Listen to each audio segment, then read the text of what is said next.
Let's move on to Charlie Cresswell, and this is something that has really got under the collar.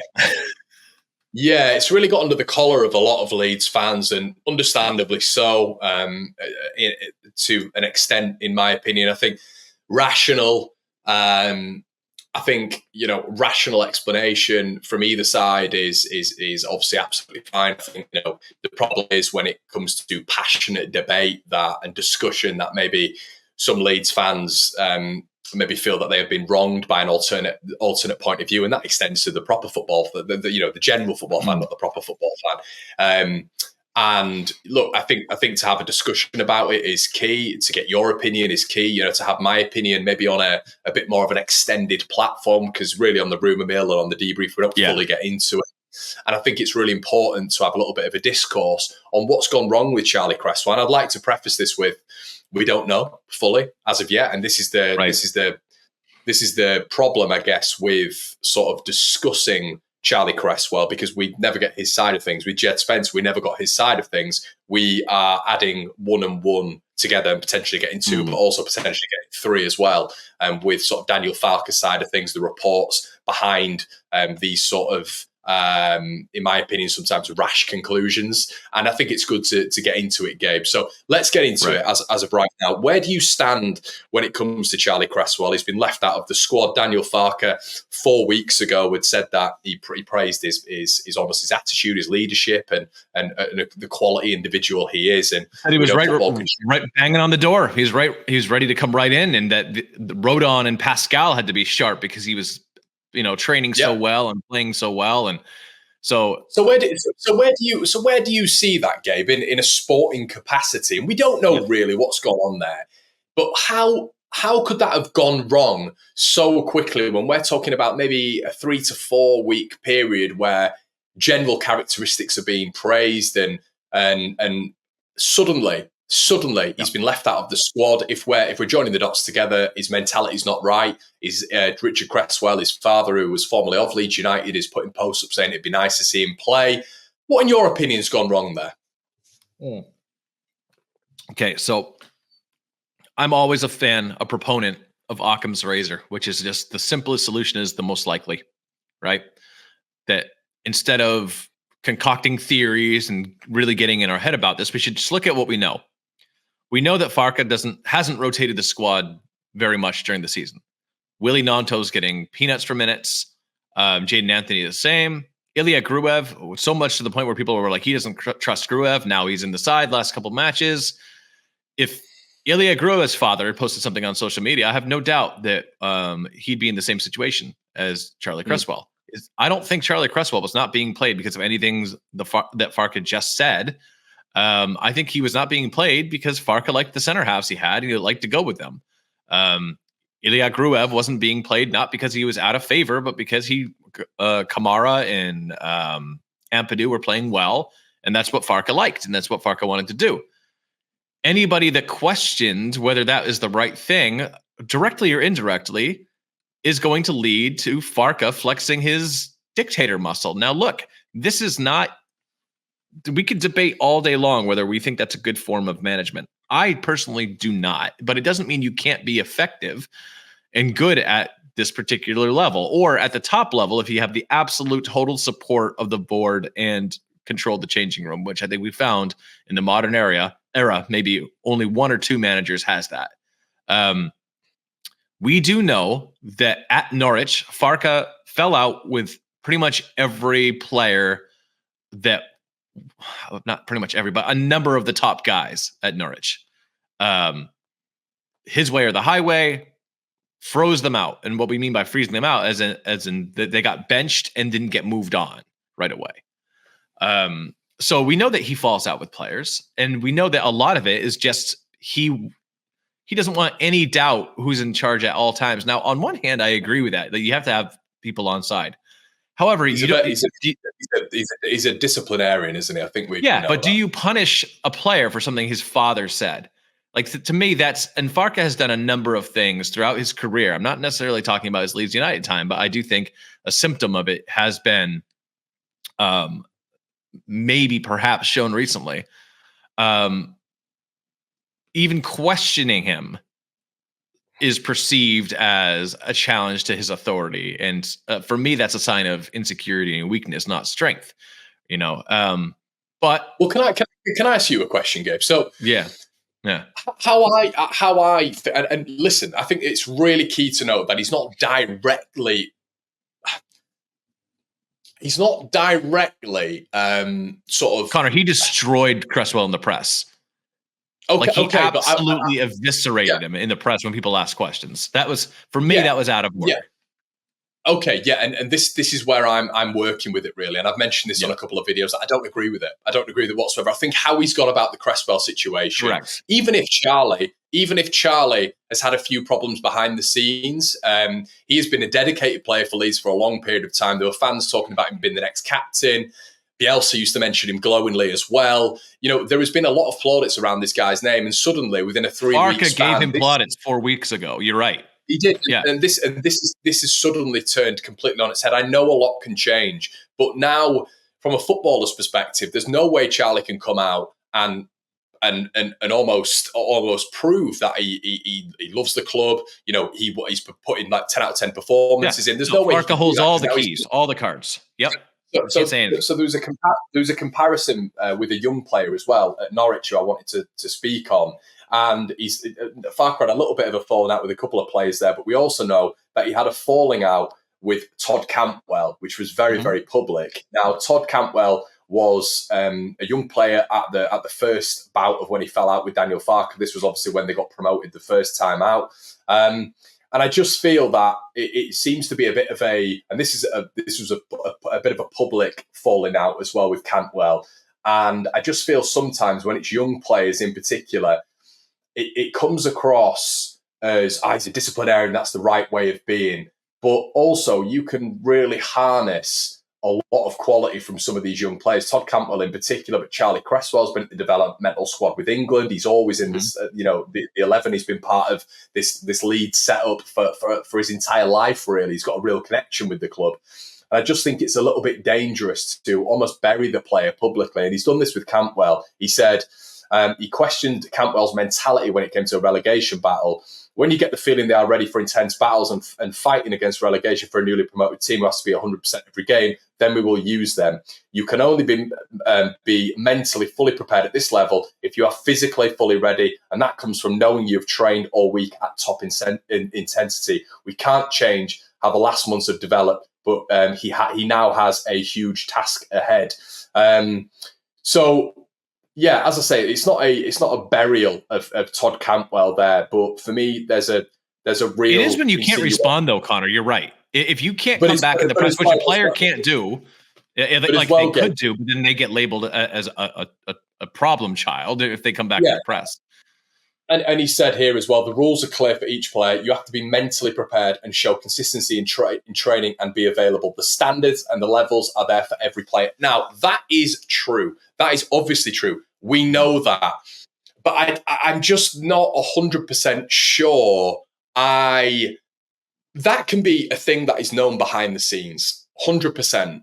I just don't think there is any benefit for anybody that almost dirty laundry being spilt out into the public. Except for one person. Who does it benefit? Well, obviously it benefits Daniel Farke, doesn't it? Yeah, because he is seen as the disciplinarian. And there might have been something behind the scenes, but I just, it's all speculative, it's all hypothetical. But from what we are being told by the manager, what we're being told, behind the scenes when you're reading reports and stuff like that, it really, and this is something that I got told from the Norwich side when we got Daniel Farke, there will be, well, someone said to me, there will be public burials when it comes to players. And that's why I've been sort of quite passionate about this, because sometimes it has felt like that a little bit. But listen, you've got to trust in the manager, of course, but you do feel right now that there was a benefit to Daniel Farke, of course. There was a benefit to Daniel Farke in the Todd Cantwell situation. But it just feels like Charlie now, there is absolutely no way back. And for me, when it comes to potential, when it comes to who Charlie has been for his entire career at Leeds in that developmental side, he played a big part behind the scenes as well last season. I just think it's a real shame that it's gone this way. And now there is a general, I think 70-30 leaning with a lot of Leeds fans that Charlie has a bad attitude, which I think is a real shame and might not be true. And I think it's key as content creators to maybe give the other side as well, not just the generic. He's stuck between a rock and a hard place now, because if he comes out and says anything, it's almost validation of the premise, right? If Charlie comes out and says something, you'd say, oh, a player coming out and talking to the press about what the managers said, only a low character kid would do that. Why is that standard not then applied to the manager who from nowhere, I mean, watch how easy this is. Daniel, Charlie Cresswell hasn't been playing. Charlie's been training well. We just have options that I think are better for the team right now. Simple. That's it. I mean, how hard is it to do that? Instead, Farke makes these decisions. And in a way, if this is what he wanted, he got it. He has Leeds United fans praising him up and down about how much of a no-nonsense guy he seems to be, except when he's gotten it wrong. And he has a number of times this season. Now, look, I have to asterisk this because it promotes such a visceral response. The Farke has done a good job with Leeds United this season. All right, difficult offseason, difficult lead up into the new into this season. Late start in the transfer market, and has done okay and has done well. And we have real reasons for optimism over the second half of the season. So, but in that, you have to look at some of the things you don't like. And some of the things I don't like have been the way he has continued a trend that did not start at Leeds of castigating players unprovoked, and unprompted in the press. And doing it with generalities that honestly it's a different, if you're going to talk about standards being high for everybody, you can't do the one thing that if the player also does, then he gets dragged for. For me, that's indicative that you don't hold your own standards high. And when Farke has gotten it wrong, and he has a number of times, right, against teams we should have beaten, has he taken any responsibility? No. I've not heard him come out one time and say, and I'm not saying I wanted him to. This is his standard that he's setting, that you have to keep the standards high and that everyone's accountable, right? That's what he says. I've not heard him come out and say, yeah, we got it wrong at Rotherham. Or, yeah, Stoke City, that one's on me. Or, yeah, maybe I persisted with this. Maybe we should have made changes earlier. Never heard it once. Not once. Hasn't happened. So it seems that Daniel Farke... But is there also a flip side to say, and this is playing devil's advocate, but is there a flip side to say, within a 3 to 4 week span, I mean, Pep Guardiola famously did it last season with Kevin De Bruyne, and he called out Kevin quite un-Guardiola like, but it sparked a reaction out of De Bruyne. And then we saw Manchester City just almost coast towards the Premier League title and the treble. Sure. Is there any chance that what Daniel Farke is doing is trying to ignite something behind Charlie Cresswell, or is this just almost a coming out into the press, saying this, that, and the other, and just being like, "That's it, it's done"? How do you feel? If Farke was criticizing his best player, if he was criticizing Somerville that way, maybe you might say so. But he's criticizing the third, fourth string center half. Coincidentally, after his dad's posted something on Instagram that wasn't even that bad. Like, again, Occam's razor. I don't think we're having this conversation. You said it the other day on a stream. I don't think we're having this conversation if Charlie Cresswell's dad doesn't write that.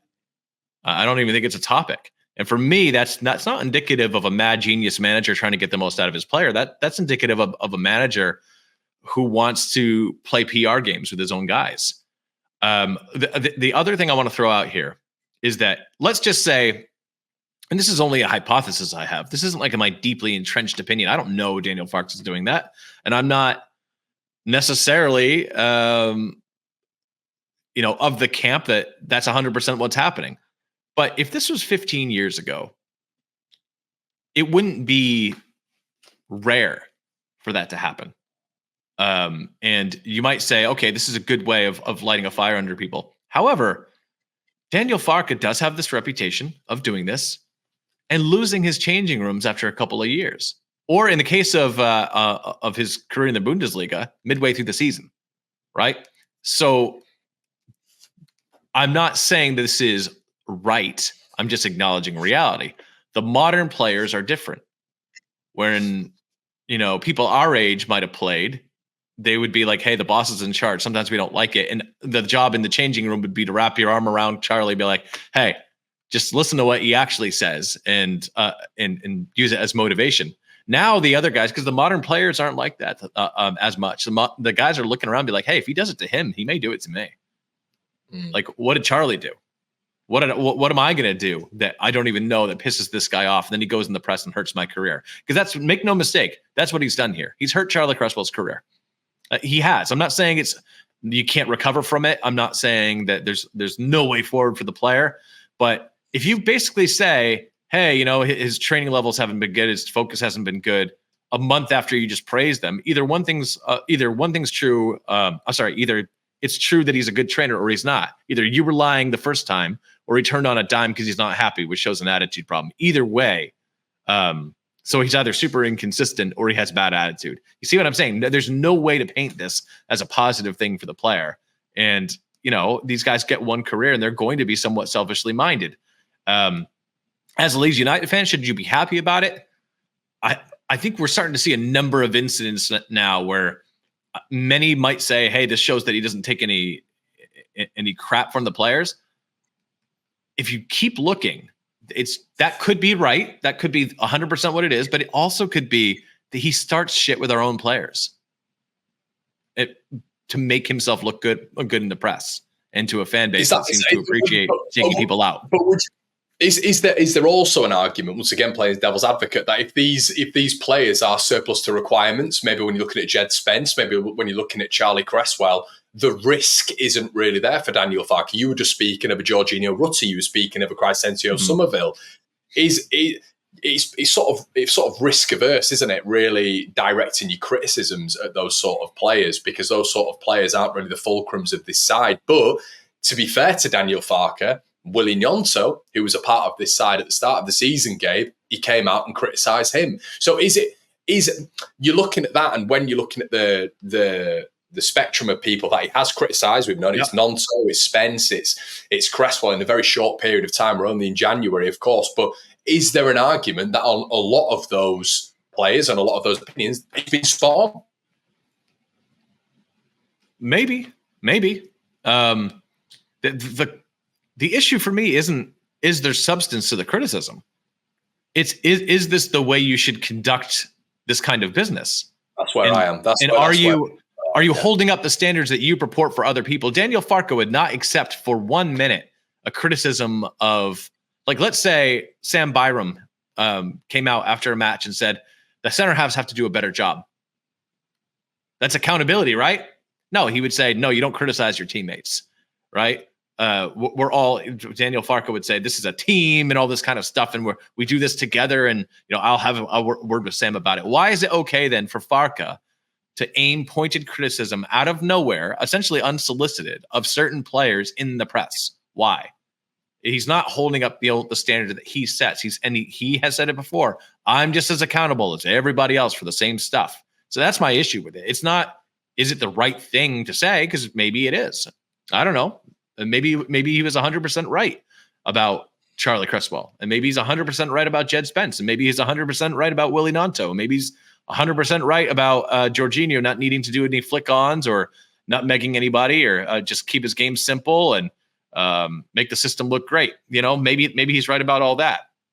But maybe he was also right that 4 weeks ago, Charlie Cresswell was one of the best trainers at the club and was an example for people. And maybe he was right that Jed Spence's ability was a huge asset to the club. I mean, at some point, though, we have to also look and say, this guy has also talked a lot, and he doesn't always. Maybe he was right when he said we didn't need anything in the market. Now all of a sudden we do.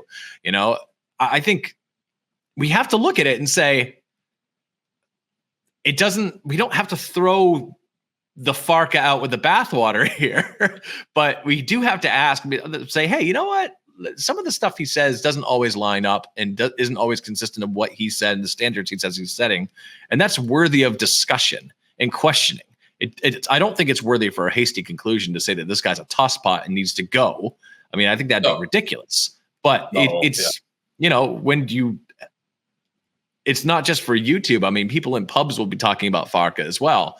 And if you want to have a well-rounded discussion. You have to say, okay, we can talk about the stuff that we like. We love the possession-oriented football. We love the way he got us out of the summer. But we're coming up on February here. We have to stop talking about the summer at some point.